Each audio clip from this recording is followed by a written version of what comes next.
আমরা তারুণ্যের উৎসবের মাধ্যমে নতুন বাংলাদেশ গড়ার এই সরকারের যেই লক্ষ্য এবং সেখানে তরুণদের যেই কন্ট্রিবিউশন রাখার সুযোগ আছে সেটাকে বারবার বাংলাদেশ তথা পৃথিবীর সামনে উত্থাপন করতে চাচ্ছি।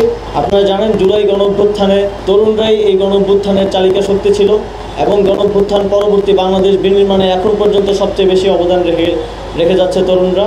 ফ্যাসিবাদী শক্তির আবার পুনরুত্থানের সকল ধরনের ষড়যন্ত্রকে নস্যাৎ করার জন্য তরুণরা এখনও সচেষ্ট আছে এবং এই তরুণরা সচেষ্ট থাকলে বাংলাদেশ আর কখনো পথ হারাবে না বলে আমরা বিশ্বাস করি। আপনারা দেখেছেন গতকাল আমরা আয়নাঘর নিয়ে আমরা নানা ধরনের রহস্য নানা ধরনের কথা শুনতাম, সেটা সর্বশেষ আমরা নিজেরা ভিজিট করে সেখানকার বাস্তবতা দেখার সুযোগ পেয়েছি এবং বিশ্ববাসীকে দেখানোর সুযোগ পেয়েছি।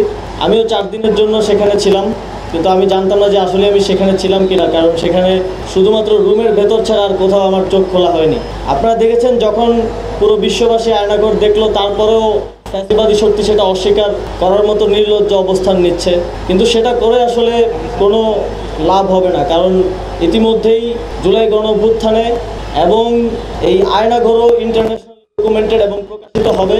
ফলে জাতীয় এবং আন্তর্জাতিকভাবে একটি ফ্যাসিবাদী গণহত্যাকারী শক্তি যারা গুম খুনের মাধ্যমে ক্ষমতায় টিকেছিল তারা আজীবন জনগণের শত্রু হিসেবে স্বীকৃতি পাবে।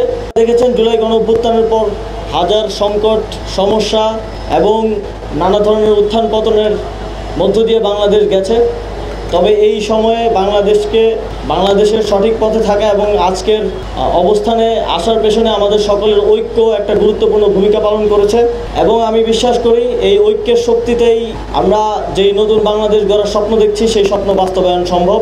এবং এই মৃত্যুঞ্জয়ী তারুণ্য যারা জুলাই গণঅভ্যুত্থানে তাদের জীবন দেওয়ার প্রত্যয় নিয়ে রাজপথে নেমে এসেছিল, তারা নতুন বাংলাদেশ গড়ার প্রত্যয়ে এখন বিভিন্নভাবে কাজ করে যাচ্ছে, কন্ট্রিবিউশন করছে।